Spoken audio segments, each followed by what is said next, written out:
Hello and welcome to the Better Waste Services podcast.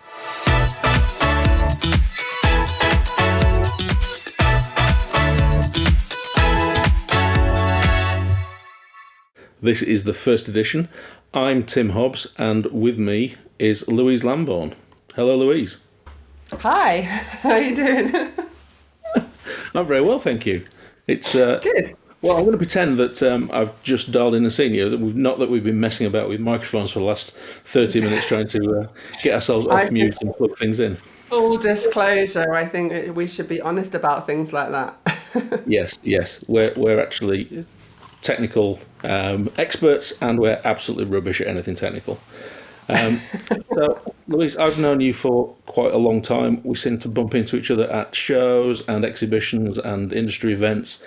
We have lots of the same customers. Can you give us a very brief intro into what you do at Permaserve? Yeah, so I am sales director at Permaserve and I've worked with about 70 councils now launching garden waste. But I've made it my business to really learn about the waste management sector and waste in general, actually, and being part of loads of events with the Larrick groups really helped with seminars, etc. Just to try and develop products and services to help councils reduce costs and reduce admin time, I guess. Reason for wanting to do this podcast with yourself, obviously we get on, we've both got opinions, we've both been in the waste world for a while. And just to have a chat about things really, to see if we can help start conversations at councils about maybe things that they hadn't really thought about, or if they've not even heard about some of the products that are available out there that might help, whether it's something that we offer or not. So yeah, that's me. What's your intro? My intro, okay. I am a computer software guy, really, so that's how we sort of work together, isn't it? Our software produces stuff that we send to you and you turn that stuff into labels that go on bins. The whole idea of a garden waste permit was something I'd never really heard of when we were first asked to do it. So when a council implement a garden waste service, our software will do all the bits about taking the payment and getting a bin delivered to them if they need a bin delivering, working out what day that they get their bin collected. But of course the important thing once you go for a paid for service is that the bin crews know which bins are subscribed and which are not. It's important that people can't just keep putting out a bin that they haven't paid for, because pretty soon everyone will cotton onto that and nobody will pay for the garden waste service. So yeah, I think the first time we worked together was really around getting that data of who'd subscribed and you turning that into permit labels that go on the bin that the crew can then tell that they have subscribed. Can you just tell us briefly what is a permit, what does it look like, and what do the residents do with it when they get one?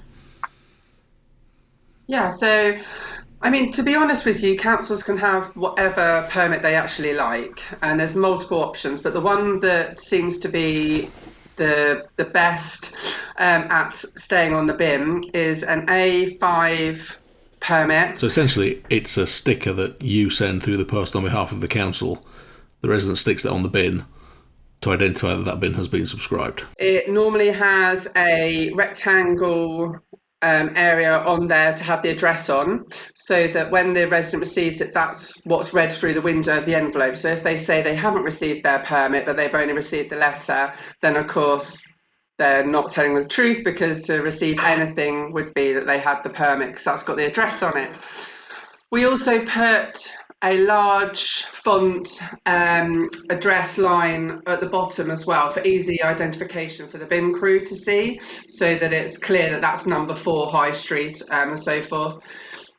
We also do if you've had a replacement issued for a permit, it has replacement written on there as well to clearly identify if a resident produces 2 bins and one has got one permit on and one's got replacement written on it. They can clearly see that potentially that second bin has been not paid for, which often happens in year one when people go for a paid for service, when customers have multiple bins. So I'd say the replacement rate would be quite high, and it's a good way of capturing that data. That's essentially what the permit is. We send them out in a pack with a letter, normally a double-sided A4 letter. normally suggest a manila colour, HMRC kind of tone, so people think it's either money coming or going. They tend to be opened quite quickly. So that's the permit itself. You can have integrated ones as well. I personally don't think they're as good. How is an integrated permit different to what you've described already? So what we tend to do is a permit, an A5 permit that is separate from a letter. Okay. An integrated permit is there's a silicon liner on an A4 sheet of paper, and the permit will go onto that. I have my issues with it. They're often not as big because the silicon liner then is larger, and then it defeats the object that they say that they would like a linerless permit. But the liner on the individual permit is often used as a communication tool, so it has got a benefit. And one council this year has actually taken out a letter completely and just put all of their information on the communication liner on the rear of the permit, so that's an option as well. So it sounds like the best approach then is that you send out a permit which is effectively a label, and the backing liner of the label effectively is the letter, which tells them what to do with it. So Yeah. So you're minimising how much stuff you've got to print and put in that envelope. So you're minimising the amount of waste we're producing because everything has a purpose. Yeah. Of course, we want to minimise how much waste or recycling we're actually producing as a result of making these permits. There's clearly no point in trying to recycle, or you make the label itself recyclable because that's been stuck on the bin. The liner itself, is that recyclable, or is that something that has to be disposed of in the waste stream? So at the moment, it does need to be disposed of in the waste stream. There's a few things that we're looking at. We're really investing heavily in trying to find a product that's actually that can actually go in the garden waste bin. That's our ideal outcome. But if for it to actually serve the purpose, at the moment, we can't find a product that actually does the job that is required and that is recyclable or compostable or biodegradable. We've tested a few. What we'd rather do at the moment is give it another purpose. As a council that actually does a voucher scheme on the back of the permit. So if that's actually taken in at a garden centre, for example, you could actually do a collection of just that product and then it is recyclable. If we could collect just that product, we do have a way of recycling it. But at the moment, there's no way of getting it from individual residents to one source to enable that to happen. So we're looking at kind of every single avenue at the moment. That is a sticking point, for want of a better word, and it's one that we're really looking into, and we don't want to rush it. We really do want to find the best solution.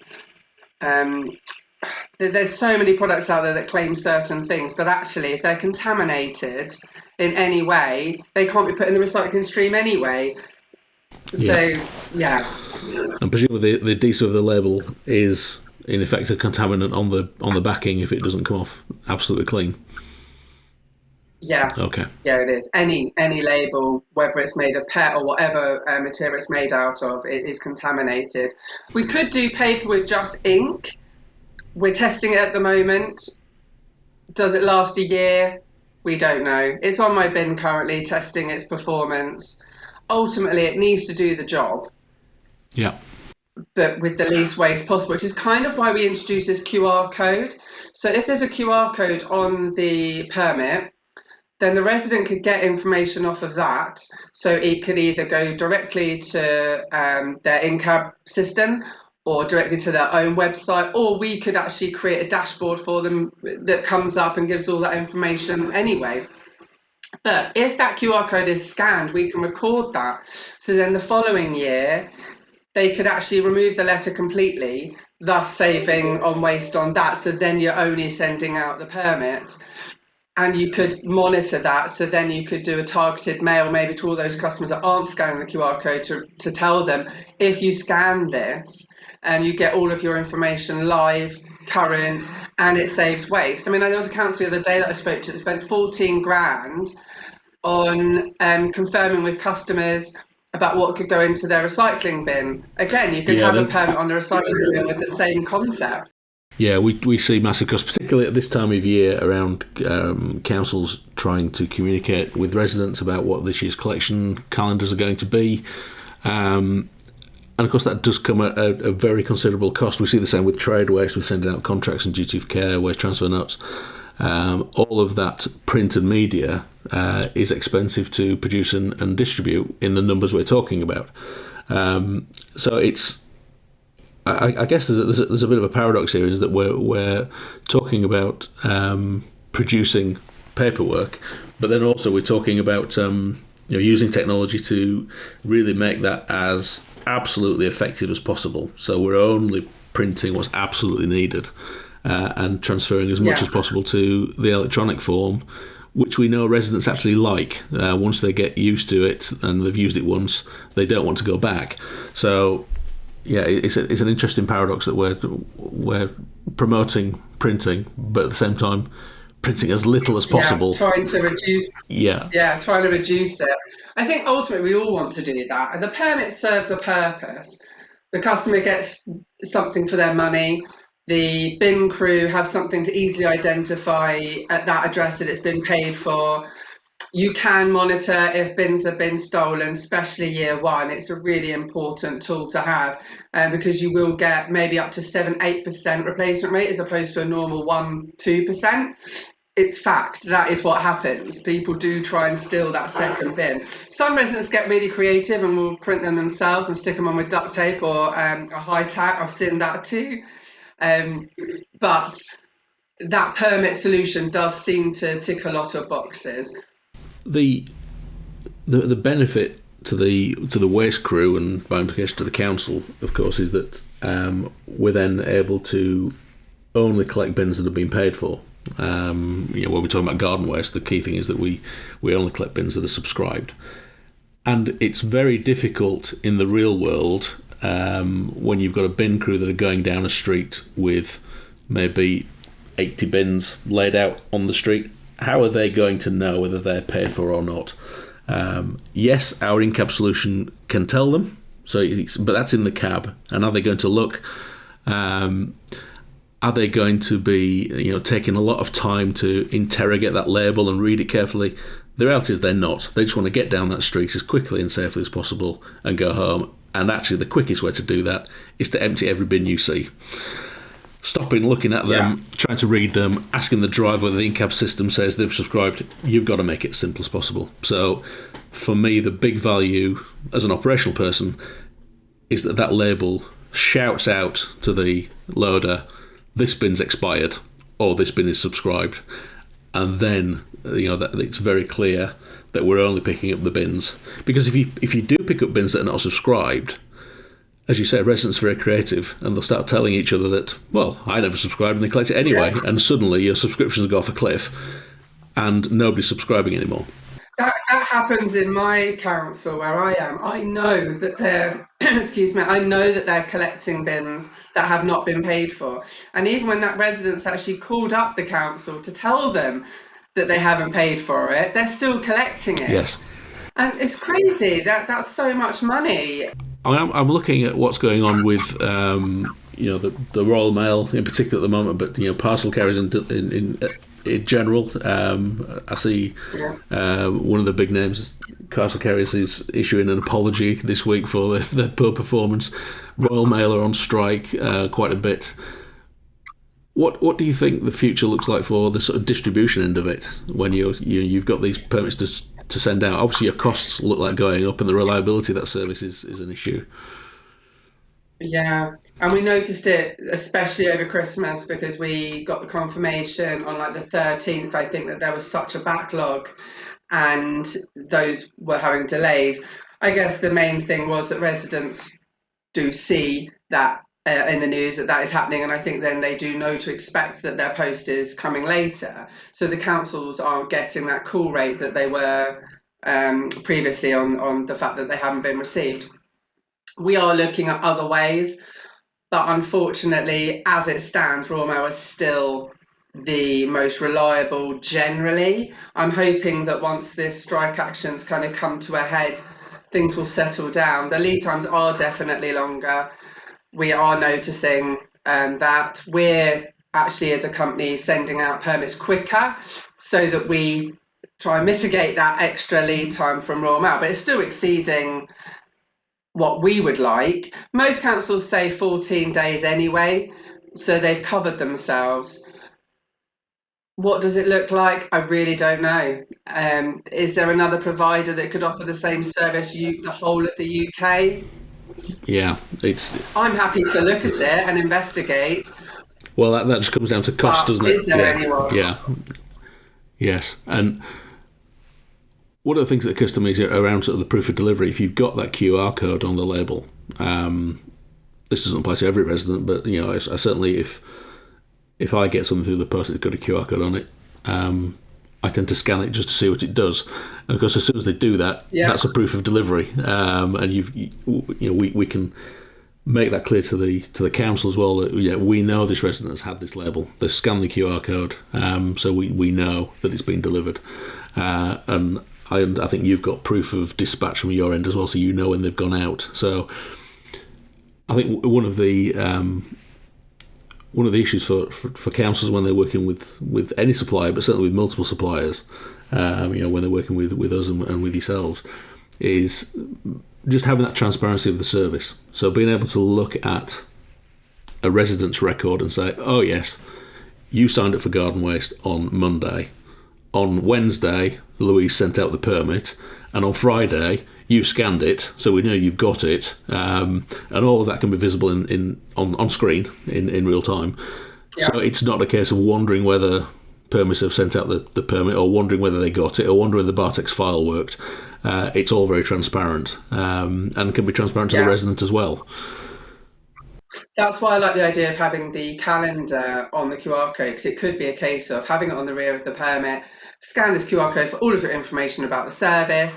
You're going to scan it, aren't you? You're going to scan it to get that information. No one sticks things on their fridge anymore. So then, like you say, there's a clear identifier, but also it captures all of that data. How amazing is that? Because then what you could also do is just do targeted mail that next year. So anyone who's scanned, you don't do a mail. Anyone who hasn't scanned, you do a letter. Okay, well, you're still reducing waste and saving a little bit of money for that following year and capturing the necessary data. So can I ask you another question about the stickers? We talked about stickers. I haven't seen them for a while, but there used to be a tag that you could put on the handle of the bin rather than actually having a sticker. Have you seen those? Yeah, we've done those in the past. They tend to come off. Right. I mean, you can get the ones that are really on, like the cable tie ones. Yeah. You just can't get as much information on them. So I don't think that would work for the rolling. Also, the permits that we do personally have got a clear identifier on the bottom of that address. That number, that house number is on there in quite large detail. So, because obviously a lot of the garden waste bins are shoved down one end of the close to be collected. So you've no idea which house they come from. So you don't know if they paid in reality. But this has got a clear identifier to say that's number 23. If it's a tag, you're reliant on a colour or it's been paid for at some point, but you don't know when that was. So in reality, I don't think it necessarily works. Well, it's been great fun talking to you on this, our first podcast. I think, like you, Louise, I'm really not sure what sort of feedback we're going to get from people, but feedback is always good. Yeah, and any tips on what people want to listen to, or if they want to come on board to do a podcast with us to share their opinions. Yes, phone in. Interesting as well. Yes, it would be great to have. I don't know quite how to go and say it like this, but it would be great to have someone else on the call as well as just you, Louise. If I give them a chance to speak. Yeah, absolutely. Yeah. Thank you very much, Louise. We've been Tim and Louise, and we'll see you on the next one. Thank you very much. See ya.